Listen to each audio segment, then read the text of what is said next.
Уже давно, сука, тут. По тебе видно по твоей бороде, ебаная. Да мужики на Украине. Ложись, блядь. Пожалуйста, не убивай. Ложись. Ложись. Ложись, блядь, на пузо. In the last week of February, Russian troops have begun a new phase of the offensive in the Donbas. By the end of February, the operation near Kursk was essentially complete. The Russian armed forces drove the Ukrainian armed forces from the western outskirts of the city. At the same time, Ukrainian units had to break out of an encirclement yet again. Now troops from Kursk are being redeployed north to the Pokrovsk-Toretsk line. The next target of the offensive will probably be the city of Uspenivka, the southernmost settlement in the agglomeration of Slavyansk and Kramatorsk. At the same time, the Russian armed forces have approached the main supply route of the Ukrainian armed forces in the Kursk region, that is, the Sudza-Sumy road. In the coming weeks, they will try to encircle the Ukrainian group in Sudza or force it to withdraw to the Sumy region. Sergei Gurets, Ukrainian military expert and CEO of the media and consulting company Defense Express, believes that Russia is actively deploying unmanned units to disrupt logistics supporting Ukrainian forces in the Kursk direction.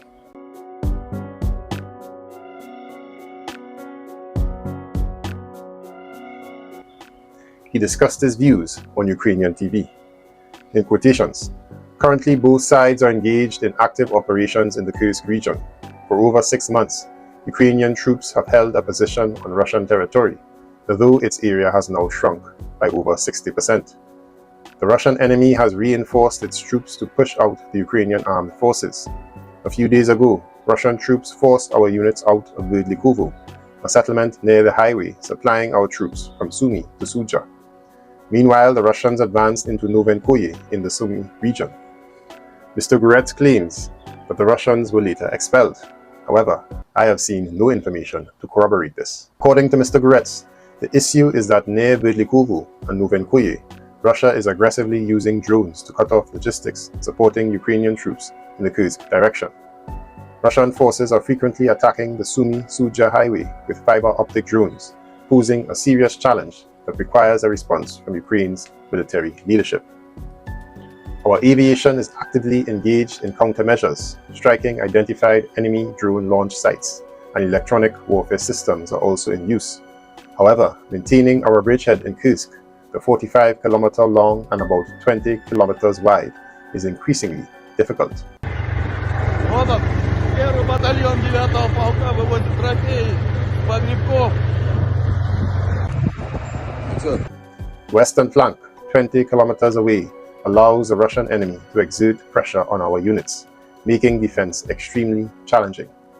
The political importance of holding this bridgehead is undeniable, but military and strategic risks must be considered, he said.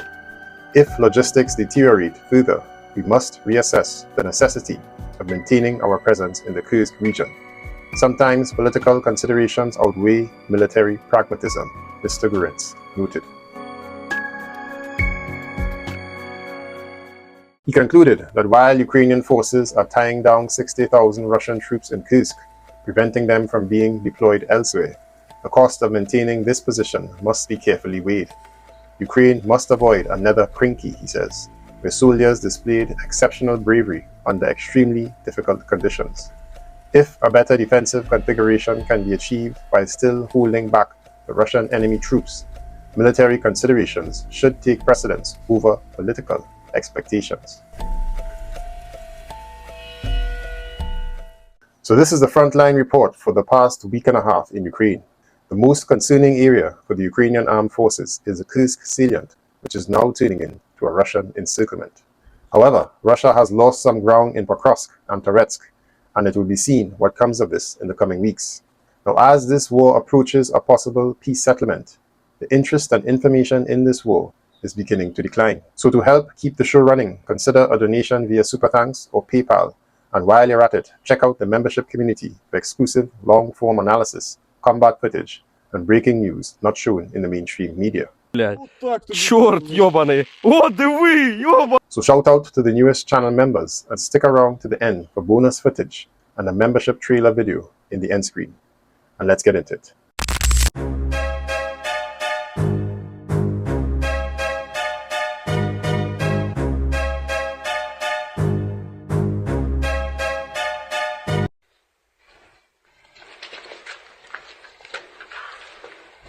Ukrainian media reported that the Russians, with the help of alleged North Koreans, continue their attempt to regain Kursk territories. For several months, the Russian troops have been trying to cut off Sudzha from the border with Ukraine. While the logistics from the Sumy region is under heavy fire, the Russian forces are breaking through to the highway south of Sudzha from both sides. From the west, they managed to advance and completely seize the border village of Velyka, and they were able to cross the border and tried to occupy Novosilka. However, the Ukrainian armed forces claimed that they stopped the offensive and that they pushed the Russians back. The Russians also attacked Lebedevka, where at first the Ukrainians held them back, but as of today, the Russians were able to advance to the north and liberated the village of Loknia. The Russians also managed to push the Ukrainian forces out of Nikolskoye to the other side of the Loknia River. From the eastern flank, after a successful counterattack by Ukrainian soldiers, the Russian troops are now trying to retake Panasivka, but the Ukrainian defense forces so far are holding the line. In the north, after several months of fighting on Pokrovsk and Orlovka, the Russian forces managed to push Ukrainian defenders out of those settlements and to the other side of the river, but reportedly those villages are still in the grey zone. Now here's a report on the Kursk and Sumy regions from a Ukrainian colonel by the name of Andriy Demchenko. 37-я бригада, позывной. He says Russian troops continue to storm the Ukrainian border in the Sumy region, but these attempts are not massive. The officer noted that the Russian enemy uses large forces and equipment. In quotations, now we see that the Russians are trying to enter our territory with assault groups to expand the zone of active hostilities already on the territory of Ukraine. This is in the direction of the settlement of Novosilka, but the units of both the State Security Service of Ukraine and other components of the defense forces inflict maximum damage so that the Russian enemy cannot gain a foothold there and accumulate their forces on the territory of Ukraine, he says.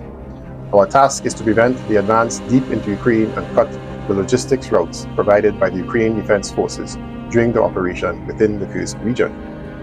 This is not a mass assault. Actually, when the Russian enemy tries to knock out the Ukrainian defense forces from the Kursk region, they first of all put pressure on the flanks on our units within the Kursk region.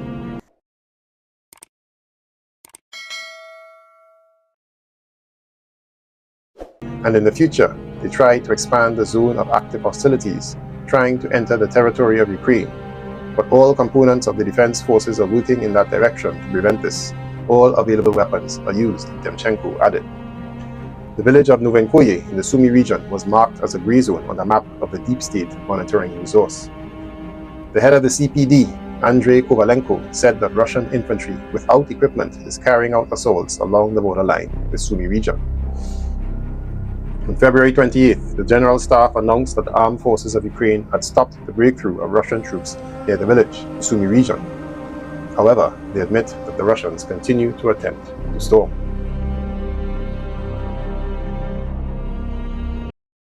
Pode, né? Aí, ó, pra quem acha que é uma festa, cenas pouquinho forte, tá, gente? Isso aqui, ó. Now, the situation near Pokrovsk has been mixed for the Russian forces. Within a week, the Ukrainian armed forces were able to recapture some of their lost positions in Uspenivka, which the Russian army had been storming for about 2 months. In addition, the Ukrainian paratroopers advanced near Kotlyne and regained some positions there, thus affecting the Russian offensive plan to the north, bypassing Pokrovsk. Over the past 3 weeks, this is the 6th area where the Ukrainian defense forces have counterattacked. However, the Russian troops plan to actively attack again in the near future to eventually regain their disruption of the Pokrovsk-Konstantinivka road. Sei lá, 3 meses, 4 meses. Німеччина, турецький напрямок. Найбезпечніші поїздки тут нічні. Now, just a few weeks ago, the Russians had announced the complete liberation of Toretsk, but now the Ukrainian armed forces have launched multiple counterattacks, which led not only to the transition of a western part of the town into a grey zone. Some Ukrainian sources go as far as to claim that there's also an encirclement of the Russian forces. The Ukrainian defense forces attacked from the south through the Zabalka neighborhood, where they managed to recapture a spoil tip and part of a private housing area and reached the high-rise buildings. To counter this offensive, another one began from the north, near the central mine, where Ukrainian troops liberated several neighborhoods. Those Russian units that were making their way to the western outskirts of the town may soon find themselves cut off from the main forces. There are about 800 meters to go before the Ukrainian armed forces units moving towards each other from the south and north can be joined, according to several Ukrainian sources. Fierce fighting is currently taking place here, and the situation is changing dynamically.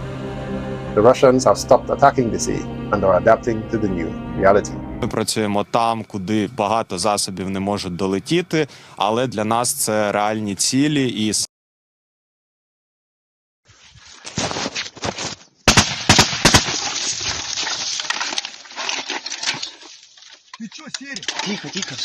Now, on a more positive note for the Russians, after about a month of assaults, they were able to capture the Zaporizhia village in the Novopavlivka section of the front. Now the Russians are about just under 7 kilometers from the Pokrovsk region. The next strategic target of the Russians is the village of Preobrazenka, which is now semi-encircled. The Russians, however, have not been able to advance in Avdiivka, which is a few kilometers to the north. Meanwhile, to the south, fierce fighting is taking place near Andriivka and Constantinople.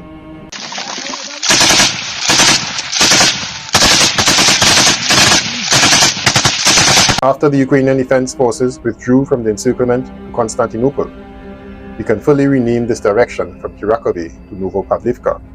Now the Russians' goal is to finally close the pocket between Pokrovsk and Velyka Novosilka so that they can focus on Pokrovsk.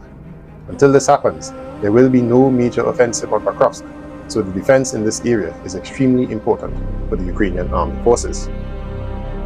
So far, the Russian forces have managed to raise the flag liberating Velyka, although the Ukrainian armed forces claim that they are still fighting in the northern part of the village. In Constantinople, it isn't much news, but in Andriivka, the situation was changing extremely dynamically over the past week as fighting was constant for almost every house. The Ukrainian Defense Forces had initially pushed the Russians off the road to Oleksivka, so the Russian troops began to bypass the village from the north to expand the front line. The Russian armed forces moved additional troops air from Pokrovsk to build on their success and press the situation. As of today, the latest reports are that the Russians have liberated the village, though Ukrainian sources claim they still have a presence there.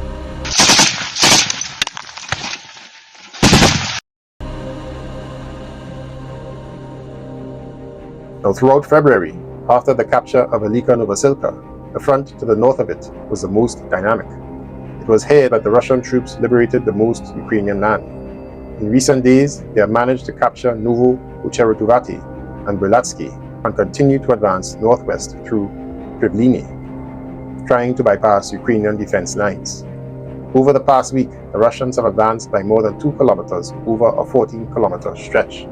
In Dnipro, an area which is located on the other side of the Mory-Yali River, the Ukrainian Defense Forces managed to gain a foothold and slowed the Russian attack. Instead, the Russians are moving north along the river toward Kumar. Their main goal is to block the Kurakovy-Zaporizhia road to cut off logistics for the Ukrainian defenders and try to encircle them again. So far, the latest reports are that the Russians have liberated the village of Skudny, but the defense of the next village, Vesely, is already being prepared. The Russian forces have deployed additional troops on the right flank and are preparing to advance towards Odradny and Bogatyr. You can see that the Russian army is trying to find gaps in Ukrainian defenses and is advancing only where they can, and where they meet resistance, the line is stabilizing. So far for this year, there are no deep Russian breakthroughs as there were in November and December. Может, да, может.